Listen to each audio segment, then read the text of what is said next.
기도하겠습니다. 하나님 감사합니다. 당신의 말씀 앞에 섰습니다. 하나님 우리가 늘 겸허히 당신의 말씀을 듣게 하시고 그 말씀대로 살아가게 하시고 우리의 삶들이 그 말씀대로 변화될 수 있도록 도와주시옵소서. 예수님의 이름으로 기도하겠습니다. 네, 여러분 반갑습니다. 네. 계속해서 저희가 전도서 말씀을 보고 있습니다. 예. 오늘은 인생의 목과 관련된 하나님 생각과 인생의 몫이라는 제목으로 여러분과 함께 말씀을 나누려고 합니다. 여행을 여러분 많이 다니시잖아요. 그죠? 여러 계시면 많이 다니잖아요. 예. 저도 여행을 이제 많이는 못 다니는데요. 이제 가끔 다니는데 여행이라고 하는 것의 목적에 대해서 좀 생각해 보면 좋을 것 같습니다. 여행을 왜 가나요? 여행을 가는 목적이 있죠. 예, 여행을 가는 목적은 놀려고 갑니다. 그래서 재밌게 기쁘게 놀려고 갑니다. 또 어떤 사람은 자기를 성찰하러 가죠. 지나온 시간들을 돌이켜보고 나라는 사람을 또 보게 되고요. 또 낯선 환경에 가게 되면은 보이지 않던 것들이 또 보이게 되죠. 어쨌든 놀러 가는 거고 재미를 추구하기 위해서 가는 거 좀 여유롭게 지내고 좀 즐기러 가는 거지 않습니까? 물론 그렇지 않은 분들도 계시겠지만 저는 제가 추구하는 이제 그런 여행을 해보지는 못했는데 이런 겁니다. 아름다운 섬에 가가지고 리조트에 가가지고 한 달 동안 아무것도 안 하고 누워서 책만 읽고 밥만 먹고 여유 있게 지내면서 있는 게 가 꿈꾸는 여행의 최고의 그 단계인데요. 저희 아내는 박물관 위주로 갑니다. 그래서 아내는 항상 박물관에 가야 돼요. 그래서 루브르 박물관, 그 박물관에 가야 되고 좋은 박물관에 가서 그걸 관광명소로 가야 돼요. 그래서 이제 아내와 같이 하다 보니까 저도 관광명소 가고 한국 사람이다 보니까 이제 그렇게 되죠. 관광명소 가게 되죠. 근데 제가 이제 미국을 떠나기 전에 야심차게 계획을 해서 여행을 떠났어요. 이 여행은 사실은 저희 가족이 하는 여행의 어떤 단면을 보여줘요. 이틀 전에 떠나기를 계획을 했어요. 중부 지방에 있는 디어필드라고 일리노이 북부였는데 제가 살던 곳이요. 동부 끝에 뉴욕과 워싱턴 DC가 있는 것을 보고 거기까지 가겠다고 결심을 합니다. 그리고 제 친구와 아내와 어린 두 아이를 데리고 밤을 새워서 운전을 해서 뉴욕까지 가요. 워싱턴 DC가 뉴욕까지 가가지고 관광명소를 한 이틀 동안 빨리 돌아본 다음에 사진 찍고 다시 왔어요. 밤 새워서. 여행의 목적이 재밌게 놀고 즐기는 것인데 사진을 찍는 걸 중요하게 생각합니다. 그래서 항상 관광명소에 가서 사진을 꼭 찍고 다 끝났다 이제는 다시 집으로 돌아가야 된다. 이제 첫 해에도 그랬어요. 미국에서 첫 해에 이제 아이를 출산을 하고 나서 저희가 간 곳이 스모키 마운틴이라는 곳이었는데요. 스모키 마운틴에 곰이 나온대요. 그래서 갔는데 곰이 없길래 사진 찍고 나왔어요. 그래가지고 아주 허무한 여행이 되었던 기억이 있어요. 여행이라고 하는 것은 즐거움을 위한 것이죠. 개개인이 가지고 있는 그런 여유와 어떤 누리기 위해서 가는 거 아닙니까? 근데 저희 가족이 하는 여행은 너무 힘들어요. 밤을 새워서 거기까지 가가지고 이런 고생이 없어요. 여행이라고 하는 게. 이런 여행은 안 됩니다, 절대. 여러분 중에 어떤 분이 있는지 모르겠는데. 그러면은 신앙이라고 하는 것에, 하나님을 믿는다고 하는 것에 궁극적인 가치가 무엇일까? 왜 여러분들 여기 앉아있고 주일날 예배에 나와있고 왜 여러분 열심히 번 돈을 헌금을 하고 그죠? 여러분의 시간을 여기 투자하고 코로나 바이러스 때 밖에는 계속해서 수십 명이 죽고 있는데 여기 와서 예배를 드리고 수십 년 동안 하나님을 믿고 교회 이런 일 저런 일 막 사람 때문에 저도 신앙생활 오래 했지만 사람 때문에 속상하기도 하고 힘든 일도 많고 한데 왜 교회에 와서 신앙생활을 하나요? 한국에서 신앙생활 했으면 됐지 또 여기까지 와가지고 신앙생활 하고 코로나 바이러스가 왔는데도 불구하고 와서 신앙생활 하는 이유가 뭡니까 여러분? 성경은 우리에게 딱 잘라서 이야기해요. 우리가 신앙을 가지는 그 이유는 궁극적인 이유는 우리가 이 세상을 살아가는 많은 이유와 목적이 있죠. 여행을 가는 것에도 많은 목적이 있어요. 밥을 먹어야 되고 무슨 꽃도 봐야 되고 박물관도 가고 많은 목적이 있습니다. 그런데 그 많은 목적은 ultimate purpose가 아니에요. 궁극적인 목적이 아니에요. 여행을 가는 것의 궁극적인 목적은 내가 기쁘고 즐겁고 여유를 누리고 내 마음속에 자아를 찾고 즐거움을 누리기 위해서 가는 게 여행인 것이죠. 마찬가지예요. 신앙을 가진다고 하는 게 맨날 고통스럽고 고생스럽고 힘들고 아프고 그러려면 뭐 하려고 하나님을 믿습니까? 왜 하나님을 믿습니까? 왜 종교가 필요합니까? 하나님이라는 존재가 여러분 열심히 부려먹고 노동시켜가지고 뭐 뽑아먹으려고 하는 그런 사람이 아니죠. 성경은 우리에게 말해요. 하나님이 우리를 만든 그 목적, 그리고 신앙이라고 하는 그리스도의 세상에 온 목적, 내가 하나님을 믿는 그 목적은 하나밖에 없어요. 하나님을 알아감으로써, 하나님을 만나고 하나님을 알아감으로써 하나님을 영원토록 기뻐하고 영원토록 즐거워하는 것이에요. 남편이 아내랑 왜 결혼합니까? 돈 때문에 결혼하나요? 밥 해줄 사람이 없어서 결혼, 그런 거 아니죠. 만약에 여러분 남편이 아내한테 가가지고 밥 해줄 사람이 없어가지고 결혼했다 그러면 맞아 죽습니다. 내가 너한테 밥 해주려고 결혼했냐 그러면서. 그게 아니죠. 아내가 가장 듣고 싶어하는 말, 그 뭔가요?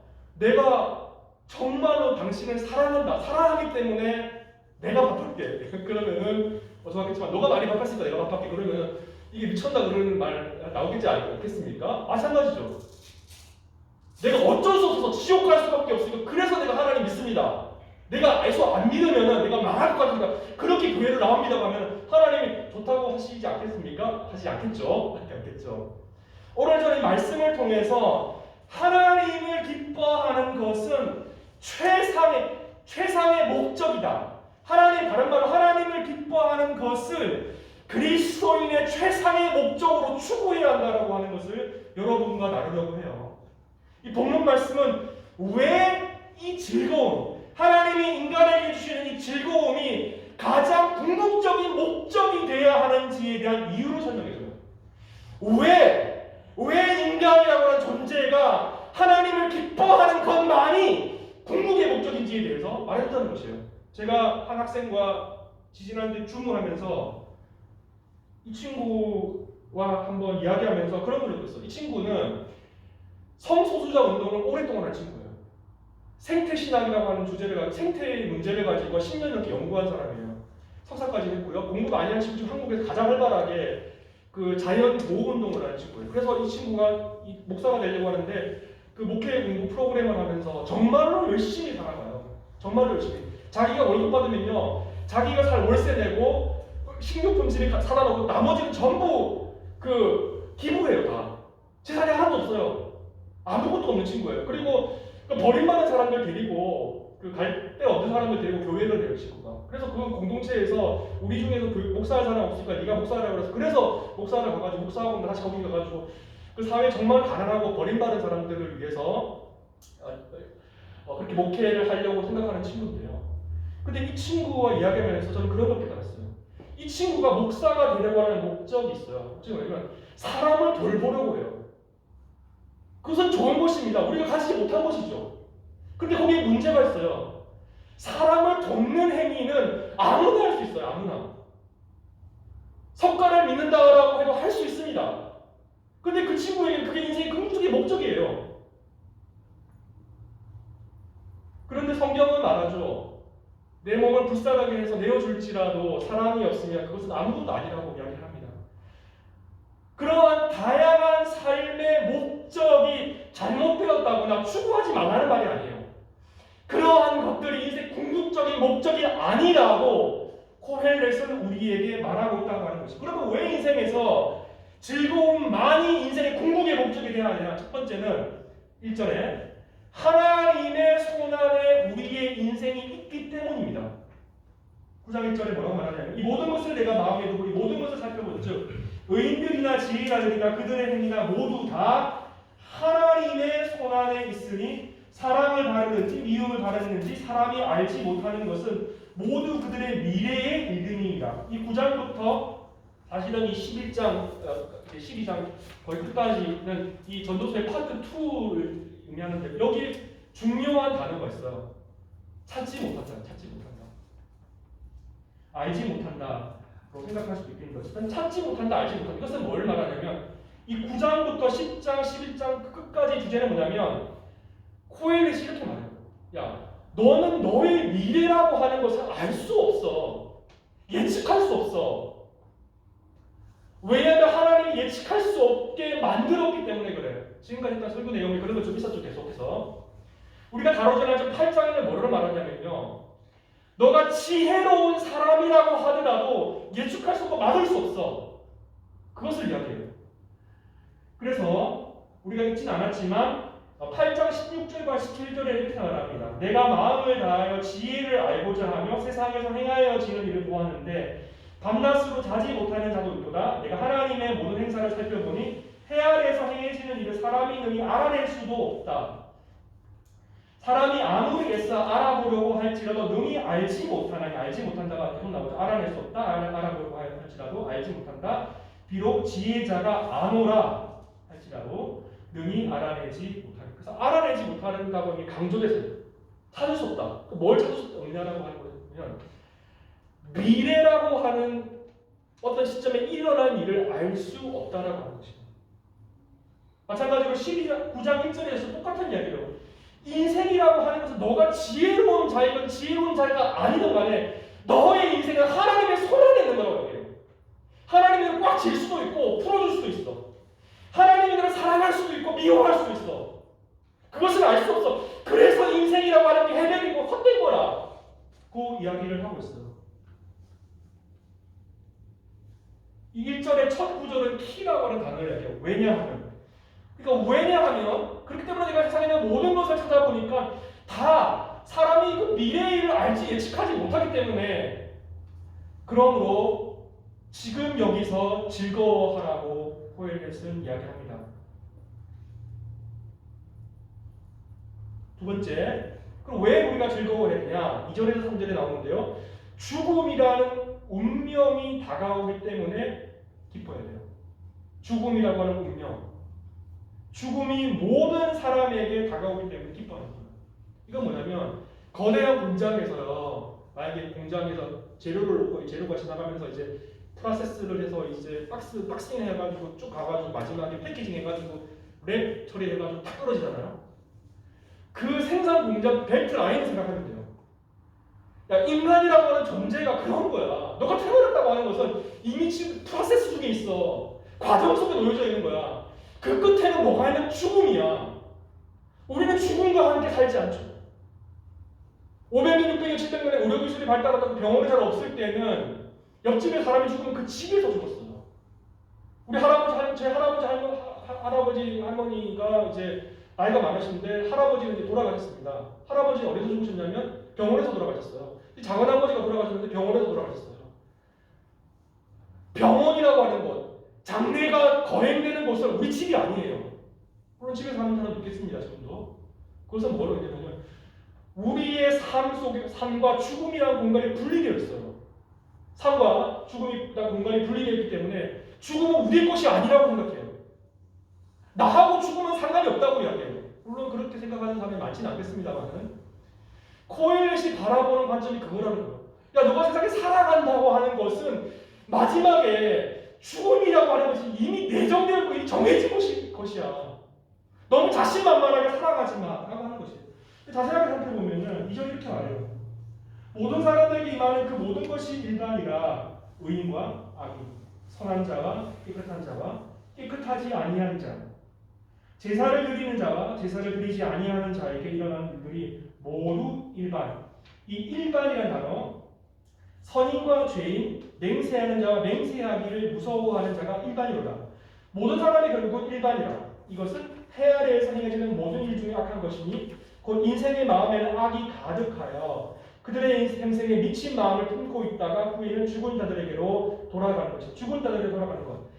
이 일반이라고 하는 단어는 히브리어로 미크레라고 하는 단어예요. 미크레. 미크레라고 하는 단어는 뭐예요? 운명이에요. 운명.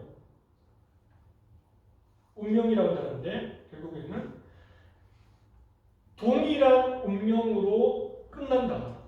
우리가 이미 2장 마지막에 봤지 않습니까? 왜 코엘렛이 절망스러워합니까? 지혜로운 사람과 우매한 사람의 끝이 죽음으로 끝나기 때문에 이건 불공평하다고 이야기해요. 여기서도 마찬가지로 의롭게 산 사람과 악하게 산 사람의 끝이 죽음으로 똑같다면 인생이 무슨 의미가 있다는 거죠. 그리고 깨끗하게 산 사람과 깨끗하지 않게 산 사람, 율법에 순종한 사람과 순종하지 않았던 사람, 제사를 잘 드렸던 사람과 제사를 잘 드렸지 않은 사람.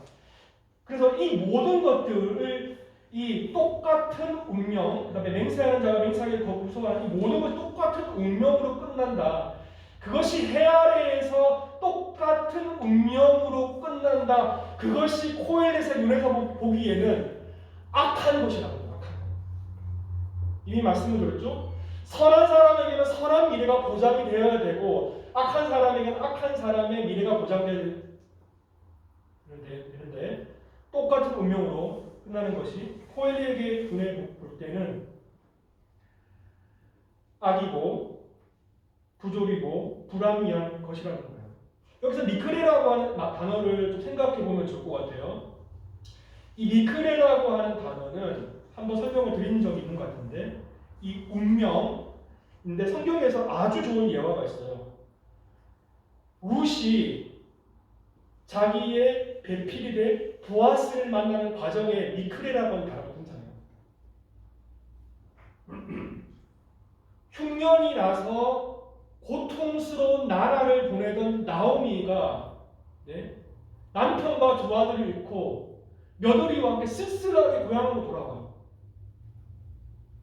쓸쓸하게 고향으로 돌아왔는데 하루는 이렇게 말합니다. 미크레 룻이 이렇게 말합니다. 내가 밭으로 나가서 이삭을 죽겠다라고 말하죠. 그리고 복을 빌어줘요. 그런데 우연히 친족관계, 나오미의 친족관계에 있는 어떤 사람의 밭에 갑니다. 그리고 아주 우연히 보아스의 눈에 들어요. 그리고 정말로 많은 것들이 정말로 우연이게도 사랑에 빠지게 되고 나중에 결혼하게 되고 이 결혼을 통해서 태어난 그 아이가 메시아의 손주가 됩니다. 무엇인가 우연, 한 일, 그리고 운명 같은 그 일들이 뭉쳐져서 대단히 중요한 구속사의 장면을 만들어내죠. 필연은 필연이 아니라 우연이었다는 것이죠. 그런데 코엘렛의 눈에서는 이러한 우연이라고 하는 요소가 대단히 불합리하다는 거예요. 우리 옆집에 있는 어떤 사람이 하나님의 율법을 무시하고 제사도 준수하지 않고 종교성도 없고 함부로 맹세하는 그런 사람임에도 불구하고 나하고 똑같은 죽음으로 죽는다면 하나님을 믿어야 될 이유가 어디 있습니까?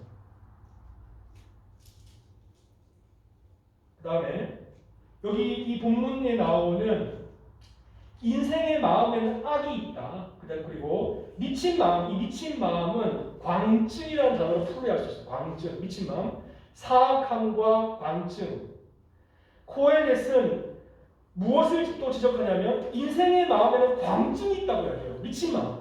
그리고 악한 마음은 인생이 우리의 마음, 인간의 마음 속에 가득 있다고 해요. 타락이죠, 타락. 인간은 전적으로 타락한 존재라는 거예요. 지금 현재 전적으로 타락했고 타락한 상태 가운데 놓여있다고 지적합니다. 그리고 그러한 상태 속에서 죽은 자들에게로 간다. 그것이 인간의 실존적인 존재라고, 실존이라고 이야기를 해요.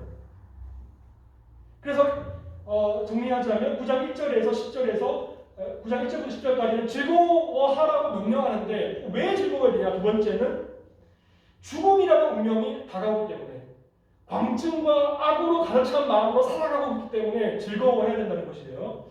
그 다음 세 번째, 왜 즐거워야 되냐? 우리가 4절부터 6절까지 나와요. 죽은 사람들이 누리지 못하는 것이기 때문에 이미 죽으면 지금 여러분들이 누리고 있는 것을 누리지 못해요.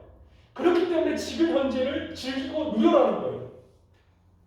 물론 전도서에서 말하는 코엘렛은 천국의 개념이라든지 죽음 이후에 영원한 하나님 새 하늘과 새 땅과 요한계시록에 나와 있는 그런 계시에 대해서 이야기하지 않아요. 연결해서 생각할 수 있을 텐데 지금 본문에 대해서 생각하고 있습니다.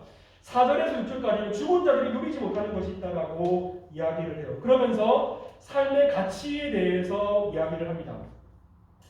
4절부터 보시면 4절부터 보시면 모든 자들 중에 들어있는 자에게는 누구나 소망이 있으며 산 개가 죽은 개보다 낫기 때문입니다. 산 자들은 죽을 줄을 알되 죽은 자들은 아무것도 모르며 그들이 다시는 상을 받지 못하는 것은 그들의 이름이 잊혀진 바 됨이니라.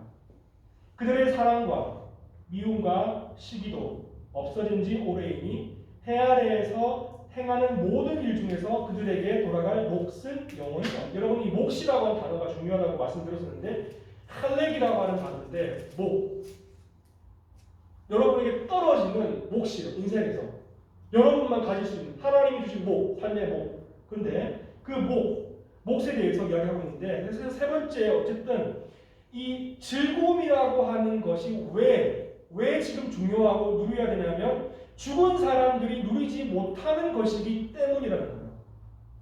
그럼 구체적으로 본다면 무엇을 말하고 있느냐? 첫 번째, 살아있는 것이 왜 중요하냐? 죽어 있는 것보다 살아있는 게 좋은 점 몇 가지가 있는데, 첫 번째 이유, 살아있는 게 좋은 첫 번째 이유는, 첫 번째 뭐냐면 죽은 사람들은 스스로가 죽었다는 것을 모르기 때문에요.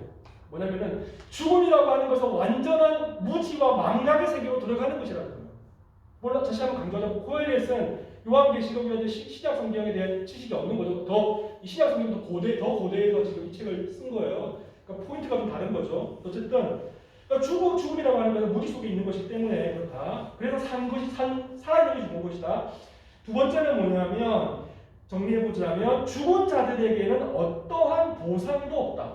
그렇죠. 죽으면 어떠한 보상도 없어요. 살아있으면 아는 거죠. 세 번째, 죽음은 한 개인의 존재를 망각하게 된다. 1장 다룰 때 다뤘지 않습니까? 어떤 사람이 죽으면 그 사람에 대한 기억은 사라지게 돼요. 네 번째, 사랑과 미움과 시기를 이야기해요. 죽으면은 그러한 감정이라고 하는 것도 사라지게 되죠. 다섯 번째는 뭐냐면 죽은 자들에게는 삶의 몫이 주어지지 않기 때문이라고 해요. 이러한 다섯 가지의 이유 때문에 살아있는 것이 좋다. 그런데 이 본문에는 여러분 잘 들어보세요. 대단한 비꼬미 들어있어요. 비꼬, sarcastic한, 굉장한 아이러니가 들어있어요. 저희 아내가 저한테요, 제가 오늘 0.5kg 빠졌네, 1kg, 제가 매일 아침마다 몸무게 재거든요. 아내 그럴 때마다 아내가 그래요. 많이 빠졌다 그래요. 이제 이 언어가 칭찬하는 겁니까? 별로 안 빠졌는데 뭐 이 이야기지 않습니까? 많이 빠졌네, 이거는 비꼬는 거예요. 조롱하는 겁니다. 참 많이 빠졌다 이렇게 하면은 별로 안 빠졌네, 반어법적인 거죠. 여기서 이렇게 말하지 않습니까? 그러면은 살아있는 게 좋다. 그럼 이게 정말로 좋다는 의미인가? 정말 좋다는 의미도 있겠죠. 근데 더 중요한 것은 속담 같은 격언이 있는데 이렇게 말하지 않습니까? 산 개가 죽은 사자보다 낫다. 제가 7년 전에 유럽에 있는 네덜란드 학회에 갔는데요. 유명한 유럽의 학자가 나와서 회의 시간에 이런 얘기를 하더라고요. 유럽에 있는 학자들은 죽은 사자들이고 미국에 있는 학자들은 살아있는 개들이다. 이런 얘기를 하더라고요. 그러면 이제 사람이 다 웃어요. 그러면 칭찬입니까? 이거는 조롱입니까? 뭔지 모르죠. 이 고대 사회에서는요, 사자라고 하는 것은 굉장히 신성한 동물로 여겼어요.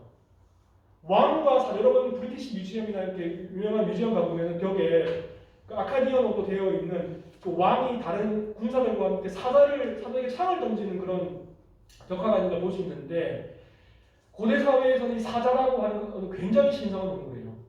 신성한 동물이 죽어도요, 이 가죽이라고 하는 대단히 비싼 가치를 갖고 있고 굉장히 중요한 경제적인 거래 대상이 되거든요.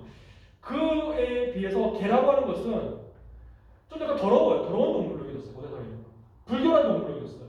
그럼 개와 사자, 물론 죽어있는 사자죠. 그럼 이거 무슨 의미입니까? 1차적으로 산개가 낫다, 살아있는 게 좋다라는 의미를 갖고 있어요. 1차적으로. 근데 2차적으로 뭐냐면 비꼬는 의미를 갖고 있어요. 야, 너가 지금 살아있는 게 좋은 것이라고 이야기하지만 그 살아있는 것이라고 하는 것은 개처럼 살아가는 것 뿐이라는 거예요. 그런 비꼬미 여기 들어있다는 거예요. 뭐뭐는 뭐뭐보다 못해서 배웠지 않습니까? 그건 조금 좋은 것이에요. 죽어있는 것보다 내가 조금 좋은 것이에요. 그러므로 코엘렛이 말하는 것은 살아있는 것이 정말로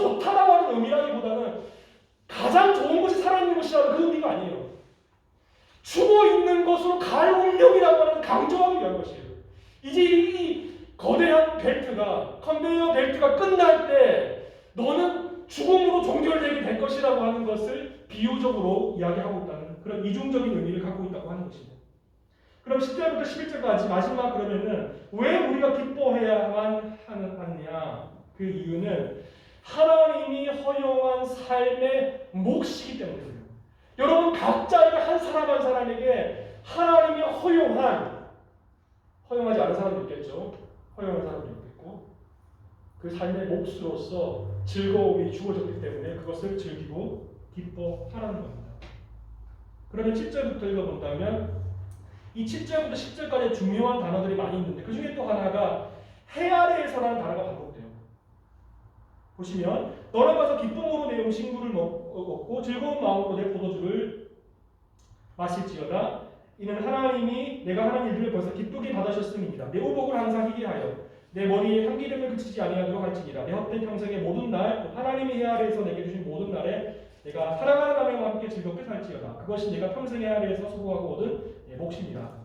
내 손이 일을 얻는 대로 힘을 다하여 할지어다. 내가 장차 들어갈 스올에는 일도 없고 계획도 없고 지식도 없고 지혜도 없느니라. 이 본문 말씀에서 뭐 많은 것을 또 이야기할 수 있겠지만 결론부터 이야기하자면 축제를 이야기하고 있어요. 축제. 기쁨의 거대한 축제를 이야기하고 있어요. 뭐 길가메시 에픽이라든지 고대 사회의 이제 문헌들에 보면 이 텍스트와 비슷한 구절이 나오는데 어쨌든 여기서 특별히 의복과 머리에 향기름을 바른다고 하는 것은 파티 준비하는 거예요. 파티. 기쁨이라고 하는 것 그것은 하나님이 우리에게 여러분 개개인에게 허락한 것이라고 얘기해요. 이것은 순간적인 즐거움과 다르다고 얘기했어요. 하나님이 어떠한 즐거움을 승인해야만 여러분이 즐거워 기뻐할 수 있어요. 그래서 7절의 마지막에 벌써 기쁘게 받았다라고 하는 여러분이 즐거움이라고 하는 것을 통해서 그것을 누리는 그 순간은 이미 하나님이 그것을 승인했기 때문에 즐거움을 누리는 것이에요. 그리고 그 즐거움이라고 하는 그 특징은 뭐냐면 축제라는 것이에요. 즐거움은 내가 골방에서 혼자만 즐거워하는 게 아니에요. 공동체에서 많은 사람과 함께 나눔으로써 즐거움을 누리는 것이라고 하는 것이죠. 사랑하는 자매와 함께 즐겁게 살지어다. 그것이 내가 평생에 해 아래에서 수고하여 얻은 내 손에 지워진 지어진 몫이라고 이야기해요. 돈이라고 이야기하지 않아요. 그 몫이 돈이야 라고 이야기하지 않아요. 너 손에 쥐어진 것, 그 몫이야. 그 몫을 누려야 되죠. 그 즐거움을 기뻐하고 즐거워해야 되죠. 마지막으로 스올에는 일도 없고 계획도 없고 지식도 없고 지혜도 없기 때문에 내가 할 수 있는 일을 다 하라고 해요. 그러면 정반대의 모순되는 이야기. 지금 즐거워하라는 건데 그 노동하라는 것이 무슨 말이냐? 제가 말씀드렸죠. 노동이라고 하는 것이 무가치하다는 게 아니라고 말씀드렸죠. 노동도 중요하다고 말씀을 드렸어요. 말씀을 정리하려고 해요, 여러분. 한번 기시간 한번 보시죠. 주일날 서브 시간 기시간 하는데요. 여러분들의 이런 질문을 해보고 싶습니다. 여러분들은 정말로 천국에 가고 싶나요? 저희 아들은 저한테 그렇게 크게 가고 싶어 하지 않다고 하더라고요. 천국에 가면 뭐해? 그러는데 천국에 가면 지루하잖아요. 미국에 있는 이민교회 많은 분들은요 모이면 주로 하는 이야기가 있습니다. 스위스는 안 그러실 거라고 생각하는데 골프와 드라마입니다. 드라마와 골프 이야기들이 할 게 없어요. 그게 유일한 낙이에요. 뭐 하겠습니까? 또 나이 드신 분들이 영화를 안 되기 때문에 한국 드라마 봅니다. 집에서 하루 종일 TV 드라마 보고 계세요. 제 할머니도 그러시거든요. 나이 드시면 뭐 나이 드신 분 비하하는 건 아니고요. 또 젊은이들이 내가 넷플릭스 좋아하는데 천국에 가면 넷플릭스가 있냐? 골프 좋아하는 골프 치냐 마냐? 천국은 정말로 지루한 곳이 아니냐? 천국이라고 하는 곳이 여러분 우리가 맨날 목사들 이야기하잖아요. 천국에 가는 데서 사람마다 땅에 아무것도 다 돈 다 바쳐라 막 이러면서 헌금해라 막 11조 안 하면 망한다 막 그런 얘기 하지 않습니까? 다 개구라인데 어쨌든 11조 안 해도 안 망합니다. 다 버리고 천국만 사모하라고 얘기했죠. 도대체 천국에서 뭐 하냐? 천국에 넷플릭스도 없고 골프도 안 하고 인터넷도 없고 아무것도 없는데 내가 좋아하는 영들 믿는 것도 없고 아무것도 없는데 스위스가 산이 있냐? 거기 산이 있냐? 여기 계시면 산이 있다는 말은 없어요. 그럼 뭐 하냐? 도대체 뭐 하고 오냐? 그 질문할 수 있겠죠. 그것은 제가 제일 처음에 던졌던 그 질문과 똑같은 것이에요. 신앙의 본질이 뭐냐는 거예요. 천국의 본질이 뭘까요? 천국의 본질은요, 하나님을 영원토록 기뻐하고 즐거워하는 것이에요. 여러분이 천국에 딱 갔어요. 첫째 날이 됐어요. 하나님이 이렇게 말해요. 야, 너 이 땅에 사는 동안에 많은 재밌는 거 많이 했지. 내가 이 땅에 사는 동안에 네가 결코 알지도 못하고 경험하지도 못했던 그런 기쁨을 내가 한번 줘볼게. 하나님이 어마어마한 기쁨과 즐거움을 막 부어줘요. 막 감당할 수 없을 정도로 막 가슴이 터질 정도로 하나님 너무 기뻐요. 너무 즐거워요. 감당할 수가 없어요. 막 고백합니다. 그래서 잠들었어요. 그 이튿날에 하나님과 나타나서 하나님도 이렇게 말해요. 이건 제가 시나리오를 만들어 보고 봅니다. 하나님이 나타났어. 야, 어제 너가 감당할 수 없고 견딜 수 없는 그런 어마어마한 기쁨과 즐거움과 아름다움을 부어줬는데 오늘은 그거야 100배 정도 부어줄게. 하나님 상상할 수 없어요. 근데 하나님 아까 어떻게 하냐면 어마어마한 기쁨과 즐거움을 계속해서 내 마음에 부어주는 거예요. 상상할 수 없을 정도예요. 뭘 하든지 기쁘고 즐겁고 감사가 넘치는 거예요. 그 다음날이 됐어. 세 번째 날이 됐어. 하나님이 이렇게 말합니다. 야, 어제 내가 100배의 기쁨을 줬는데 오늘 거기에 2배 더 많은 기쁨과 즐거움을 줄게 하면서 하나님이 또 즐거움을 주시는 거예요. 그러한 날들이 영원토록 지속되는 거예요. 그것이 천국의 본질이에요. 천국에 가면 지루하겠죠. 증권도 없고 음악도 없고 스포츠 물론 있을 수도 있겠죠. 하나님 만들어주셔가지고 스파도 없고 마사지도 없고 마사지 할 때 극강의 그 기쁨을 맛보잖아요. 마사지 받을 때 맛보지 안 받았어요. 한 번도 안 보여줬나 보네요. 어쨌든 웨스트민스터 소율이 문답의 첫 번째 질문이 이거예요. 첫 번째 질문. What is the chief end of man? 인간의 궁극의 목적은 무엇입니까? 여기에 대한 대답은 이것이죠. Man's chief end is to glorify God and to enjoy Him forever. 하나님을 영원토록 즐거워하는 것, 영원토록 인조이하는 것, 그것이야말로 하나님을 가장 영화롭게 하는 것이고 오늘 코엘렛이 우리에게 명령하는 것이에요. 함께 기도하겠습니다. 하나님 감사합니다. 하나님을 영원토록 기뻐하고 영원토록 즐거워하는 우리 모두가 되게 하여 주시옵소서. 하나님 다른 것에 우리의 관심을 두지 않게 하시고 날마다 순간마다 이 즐거움을 사모하게 하여 주시옵소서. 고통 중에도 감사하게 하여 주시옵소서. 하나님 고통 중에도 하나님 영원한 나라를 바라보며 즐거워하게 하여 주시옵소서. 예수님의 이름으로 기도하였습니다. 아멘. 함께